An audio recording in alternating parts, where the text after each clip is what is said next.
So assuming that these guys have many repetitions of jab defense, right hand defense, sparring warm-ups the right way, they've structured the program out in terms of training, I'm thinking open sparring should look extremely high level, extremely high level. What does that mean? Should I see any of my students get hit with a right hand over the top with a clean shot? No, because I know they know my favorite position is this in the comeback and counter, so the guy stops throwing the right hand. Do I expect to see any 3-punch combinations where all 3 punches combination land? No, I don't. Why is that? No. But why you gonna wrap his ass up, right? You know what I mean, we don't allow people to throw 2-3 punch combinations. That's just insane. That doesn't make any sense. So I don't expect this sparring to be exciting. I expect it to be highly tactical, with a lot of tactics and very mental. I'm gonna try not to coach these guys. I'm gonna let them make their own adjustments, but just know if he was my student and we're sparring against him and he's not my student, I'd be talking a ton. Obviously, we'd be communicating, trying to get our workout. Here's what we're gonna do. Since we're in a tutorial and these guys didn't get the 2 rounds of each variation of the drill that we want you guys to do normally, I'm gonna have them for the first 30 seconds minimum, I'm gonna put a mandate in that they have to call out their work their entire time for 30 seconds. And then after that 30 seconds, they're on their own. But for the first 30, I want to hear everything you guys are doing. Whether it's if you move to the left, and if you move to the left, you say, I want to hear what base you're in. If it's around the ring, I want to hear every single thing you're doing for 30 seconds. Make sense? Sure. Remember, this is open sparring, guys, open sparring. Work time, on the bell. 30 seconds. Call it out. Loud. Good move, switching backwards. Punch together, create space with him. Stabilize him, go to the right. Overhand. Through his fingers.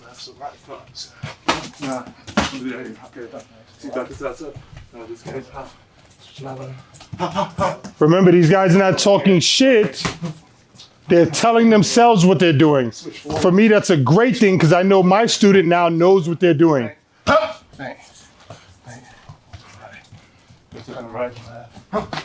30 seconds over, you guys are on your own. Let me stay in the ring.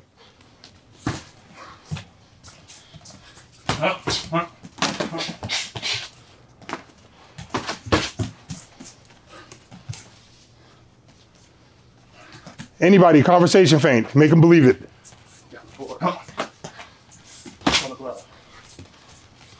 Let's go, Mom. I see it. Oh. I see that feint. That's a jab. Come back with a jab. Bring that to the body. So we're about halfway into the sparring now. So let me just finish stirring the pot. Got control of the air. You seen a disengagement, a walk away. Uh-oh, good job from Lemmy there on the switch there. Now he backs up.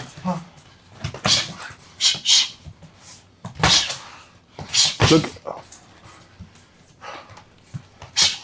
Remember, guys, 3 seconds. 3 seconds where you could do something for so long. Second one, that button. To the right. All back to the left. Switch stances. Bang. Tremendous punch feints there from Lemmy to get Uz's attention and buy himself some time and get momentum back. He found a way to get momentum back by throwing 2 hard punches to the air and grunting when throwing them. Ha ha.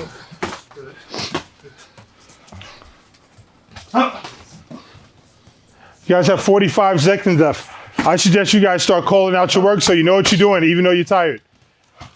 Let me call out your work so you know what you're doing. Thank you, sir. Call out your work, Lemmy.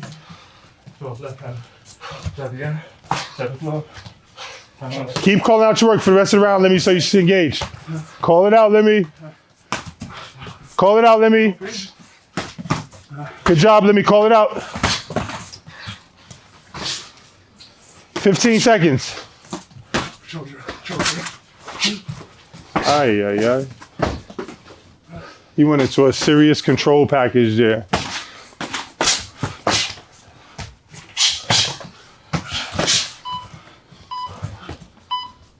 Time.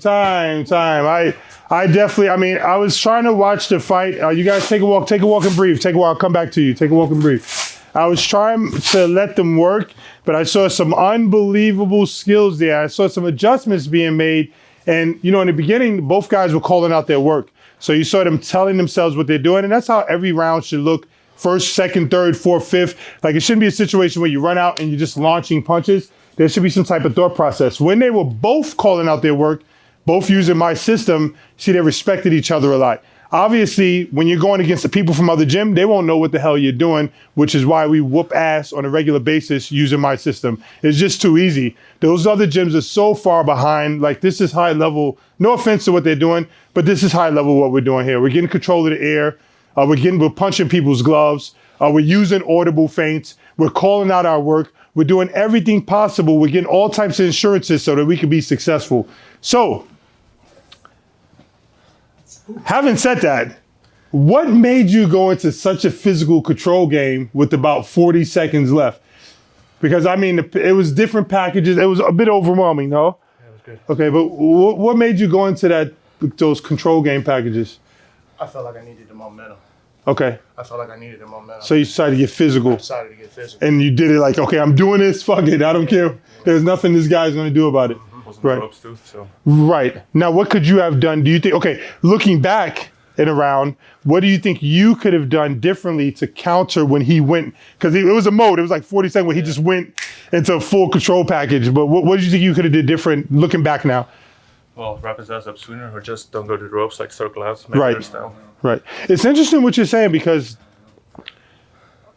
sometimes if you hold your ground and see, okay, is he going to smother himself? Right. Because instinct tells me to go backwards, but like you said, okay, if I go backwards enough, I'm on the ropes. So sometimes an adjustment for you would be the next time in your open jab rounds, then like the next time you spar, you say, okay, you know what am I working on in my jab defense rounds? Okay, this day I'm staying right still. I'm not taking a step back, or I'm coming forward, and I'm going to work on my physical game. Because that would be the adjustment.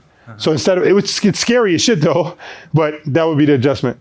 Okay, so what did you guys see? I'll start with you. What did you guys see from the beginning to the end? What could you have done better? What were you doing? Could have done a lot better. Just more control of the air, because he got his punches off, so